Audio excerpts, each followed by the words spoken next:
जय हिंद। नमस्कार साथियों, आप सभी लोगों का मोस्ट वेलकम है आज के इस नए क्लास में। साथियों, आज के इस क्लास में जो है हम सभी लोग पढ़ने वाले हैं एसएससी एमटीएस के एग्ज़ाम के लिए मोस्ट इम्पॉर्टेंट प्रीवियस ईयर से कुछ इम्पॉर्टेंट क्वेश्चन को, जो कि साथियों आपके एसएससी एमटीएस के एग्ज़ाम के लिए काफ़ी ही इम्पॉर्टेंट हैं। तो आप सभी लोग जो इस क्लास को बिल्कुल अच्छी तरीके से लास्ट तक देखिएगा और इस क्लास में दिए जाने वाले सभी क्वेश्चन को आप अच्छी तरीके से ज़रूर याद कर लीजिएगा, जिससे कि आप लोग जो है अपने एग्जाम में सभी क्वेश्चन को आसानी तरीके से बना पाएंगे। तो चलिए साथियों, क्लास को स्टार्ट करते हैं। उनसे पहले यदि आप इस चैनल पे जो है पहली बार जुड़े हैं साथियों, तो आप इस चैनल को सब्सक्राइब कर लीजिए और सब्सक्राइब करके आप ऑल नोटिफिकेशन को ज़रूर ऑल पे दबा लीजिए, ताकि जब भी क्लास स्टार्ट हो सबसे पहले क्लास का नोटिफिकेशन आपके पास पहुँच सके। तो साथियों, चैनल पर पहली बार यदि आप जुड़े हैं तो आप इस चैनल को जो है सब्सक्राइब कर लीजिएगा, साथ ही साथ आप जो इस क्लास को भी लाइक जरूर कर लीजिएगा।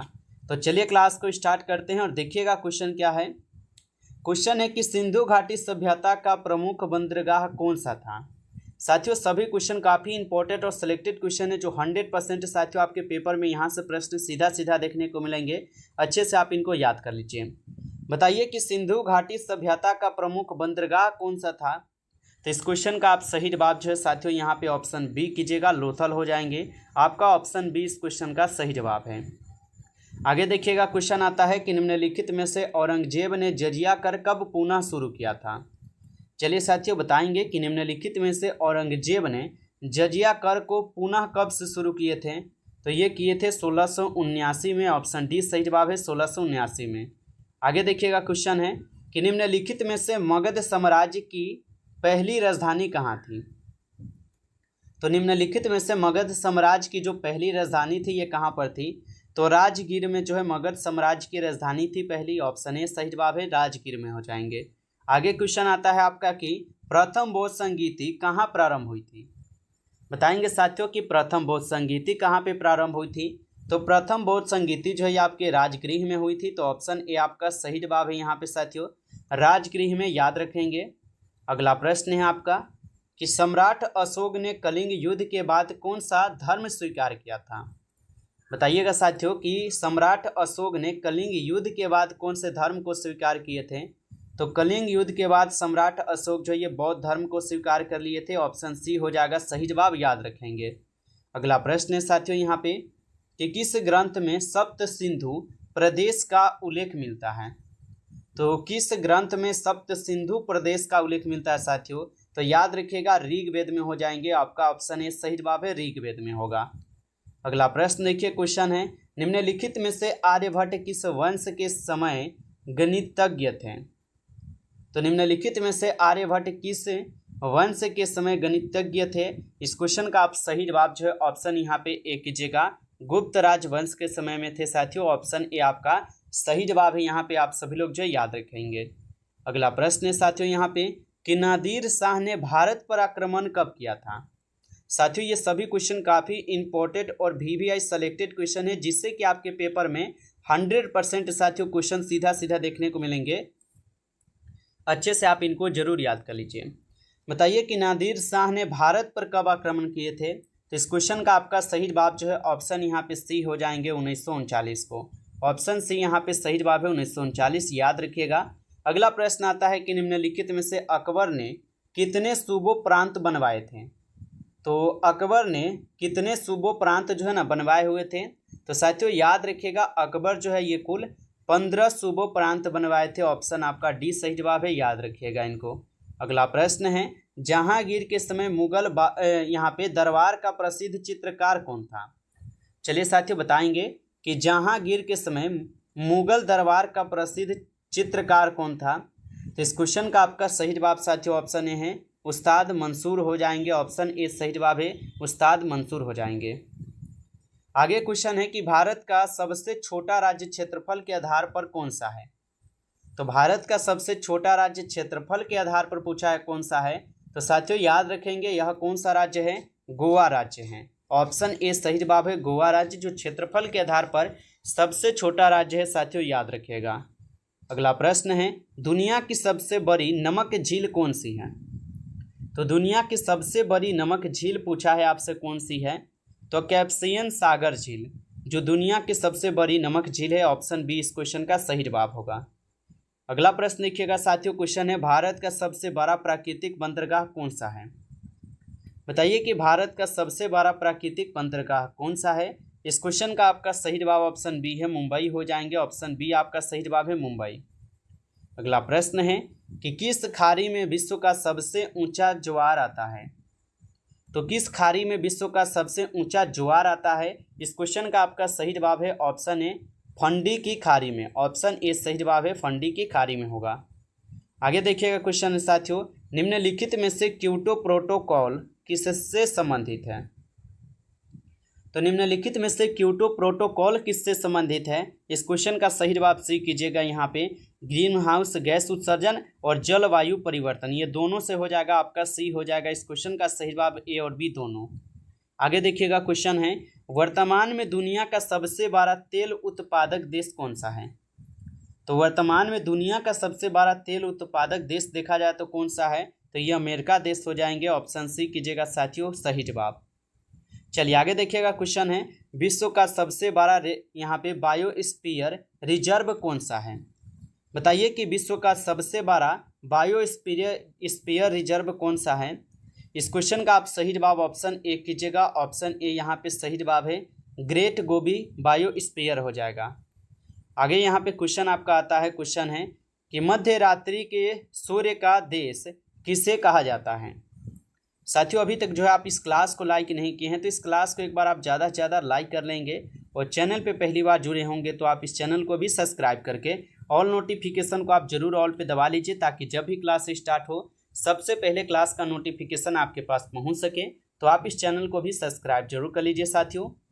और बताइए यहाँ पे कि मध्य रात्रि के सूर्य का देश किसे देश को कहा जाता है? तो साथियों ये बोला जाता है आपके नॉर्वे को। ऑप्शन ए आपका सही जवाब है, नॉर्वे। आगे देखेंगे क्वेश्चन आता है, भारत का सबसे बड़ा कोयला उत्पादक राज्य कौन सा है? बताइए कि भारत का यहाँ पे सबसे बड़ा कोयला उत्पादक राज्य कौन सा है? तो साथियों ये हो जाएंगे झारखंड राज्य। ऑप्शन सी सही जवाब है, झारखंड राज्य होगा। आगे क्वेश्चन है, विश्व का सबसे शुष्क मरुस्थल कौन सा है? तो विश्व का सबसे शुष्क मरुस्थल जो है यहाँ पर कौन सा है? तो आटाकामा हो जाएंगे। ऑप्शन सी सही जवाब है, आटाकामा, याद रखेंगे आप लोग। अगला प्रश्न है, क्वेश्चन है कि संविधान सभा का गठन किस योजना के तहत हुआ था? तो संविधान सभा का गठन किस योजना के तहत हुआ था? तो संविधान सभा का गठन जो है कैबिनेट मिशन योजना 1946 को तहत हुए थे। तो आपका ऑप्शन बी है साथियों, सही जवाब यहाँ पे कैबिनेट मिशन योजना 1946 होगा। आगे देखिएगा क्वेश्चन है, किस संशोधन ने संपूर्ण शिक्षा अधिकार को मौलिक अधिकार बनाया है?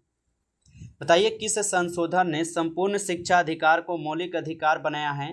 तो इस क्वेश्चन का आप सही जवाब साथियों डी कीजिएगा, 86वें संविधान संशोधन हो जाएंगे। आपका ऑप्शन डी सही जवाब है। अगला प्रश्न है कि भारत में संसद के दोनों सदनों की संयुक्त बैठक की अध्यक्षता कौन करता है? तो भारत में संसद के दोनों सदनों की जो संयुक्त बैठक की अध्यक्षता है साथियों ये कौन करते हैं? तो ये आपके लोकसभा अध्यक्ष करते हैं। ऑप्शन आपका सी सही जवाब है, लोकसभा के अध्यक्ष करते हैं। अगला प्रश्न देखिएगा साथियों, क्वेश्चन है, संविधान के किस अनुसूची में संघ सूची, राज्य सूची और समवर्ती सूची का उल्लेख है? तो संविधान के किस अनुसूची में संघ सूची, राज्य सूची और समवर्ती सूची का उल्लेख किया गया है? तो साथियों ये 7वीं अनुसूची में की गई है। ऑप्शन यहाँ पे आपका बी सही जवाब है, याद रखिएगा इनको। अगला प्रश्न है आपका, संसद में धन विधेयक कहाँ जो है ना प्रस्तुत किया जाता है? बताएंगे साथियों कि संसद में जो धन विधेयक है ये कहाँ पर प्रस्तुत किए जाते हैं? तो संसद में धन विधेयक जो है ये लोकसभा में प्रस्तुत किए जाते हैं। ऑप्शन यहाँ पे बी सही जवाब है, लोकसभा। साथियों इनको याद रखेंगे आप लोग। अगला प्रश्न है आपका कि प्रधानमंत्री पद का वैधानिक आधार किस अनुच्छेद में दिया गया है? तो प्रधानमंत्री पद का जो वैधानिक आधार है ये किस अनुच्छेद में दिए गए हैं? तो ये आपके अनुच्छेद 75 में हो जाएंगे। ऑप्शन बी इस क्वेश्चन का सही जवाब है, अनुच्छेद 75 में है। आगे देखिएगा क्वेश्चन है, भारतीय संविधान में संशोधन की कितनी प्रक्रिया है? तो भारतीय संविधान में संशोधन की कितनी प्रक्रिया है? तो भारतीय संविधान में संशोधन के कुल 3 प्रक्रियाएं बताई जाती है। ऑप्शन सी सही जवाब है, याद रखेंगे इनको। अगला प्रश्न है साथियों, क्वेश्चन है, धन विधेयक को लोकसभा में पास होने की अधिकतम अवधि कितनी है? तो धन विधेयक को लोकसभा में पास होने की जो अधिकतम यहाँ पे अवधि होती है ये कुल आपके 14 दिन का होता है। ऑप्शन सी सही जवाब है 14 दिन का। अगला प्रश्न है साथियों कि भारत के संवैधानिक आयोग के प्रमुख उदाहरण कौन सा है। तो भारत के संवैधानिक आयोग के प्रमुख उदाहरण पूछा है कौन सा है, तो ये हो जाएंगे निर्वाचन आयोग, साथ ही साथ संघ लोक सेवा आयोग, ये दोनों हो जाएंगे। आपका सी हो जाएगा, ए और बी दोनों यहाँ पे साथियों, इनको आप जो है अच्छे से याद रखिएगा। चलिए अगला प्रश्न देखते हैं। हम सब लोग क्वेश्चन दिया गया है राष्ट्रपति जी के राष्ट्रपति जी के अभिभाषण को किस अनुच्छेद के तहत पढ़ा जाता है। तो राष्ट्रपति जी के अभिभाषण को किस अनुच्छेद के तहत पढ़ा जाता है, तो अनुच्छेद 87 के तहत पढ़ा जाता है। ऑप्शन ए सही जवाब है, अनुच्छेद 87 के द्वारा। अगला क्वेश्चन देखिएगा। क्वेश्चन दिए गए हैं कि राष्ट्रीय आय की गणना सबसे पहले भारत में किसने की थी। तो राष्ट्रीय आय की गणना सबसे पहले भारत में किसने की थी। इस क्वेश्चन का सही जवाब ऑप्शन ए है, दादा भाई नौरोजी जी किए थे। ऑप्शन ए यहाँ पे सही जवाब है। अगला प्रश्न है साथियों यहाँ पे मेक इन इंडिया कार्यक्रम का शुरुआत कब हुआ था। तो मेक इन इंडिया कार्यक्रम की जो शुरुआत है ये कब हुआ था। तो मेक इन इंडिया कार्यक्रम की शुरुआत साथियों हुए थे 25 सितंबर 2014 को। ऑप्शन सी सही जवाब है, 25 सितंबर 2014। आगे देखेंगे क्वेश्चन आता है कि भारत में रेपो रेट और रिवर्स रेपो रेट का निर्धारण कौन करता है। तो भारत में रेपो रेट और रिवर्स रेपो रेट का निर्धारण कौन करता है साथियों, तो ये किए जाते हैं आपके भारतीय रिजर्व बैंक के द्वारा। ऑप्शन ए यहाँ पे सही जवाब है, भारतीय रिजर्व बैंक के द्वारा की जाती है। अगला प्रश्न है साथियों कि भारतीय रुपए का अवमूल्य कितनी बार हुआ था। तो भारतीय रुपए का जो अवमूल्यन है ये कितनी बार हुआ है। तो भारतीय रुपए का अवमूल्यन जो है ये कुल अभी तक 3 बार हुए हैं। ऑप्शन सी सही जवाब है, याद रखेंगे इनको। अगला प्रश्न है आपका कि मिश्रित अर्थव्यवस्था का मतलब क्या है। बताइए साथियों, मिश्रित अर्थव्यवस्था का मतलब क्या होता है।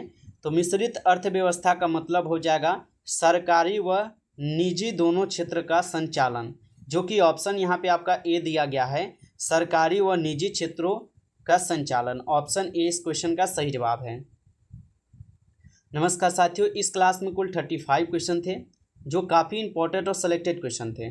साथियों यदि आपको ये क्लास अच्छा लगा है तो आप जो है इस क्लास को लाइक कर लीजिएगा, और चैनल पे पहली बार जुड़े हैं साथियों तो आप इस चैनल को भी सब्सक्राइब करके ऑल नोटिफिकेशन को आप जरूर ऑल पे दबा लीजिए, ताकि जब भी क्लास स्टार्ट हो सबसे पहले क्लास का नोटिफिकेशन आपके पास पहुंच सके। तो साथियों चैनल पे पहली बार यदि आप जुड़े हैं तो आप इस चैनल को भी सब्सक्राइब जरूर कर लीजिएगा।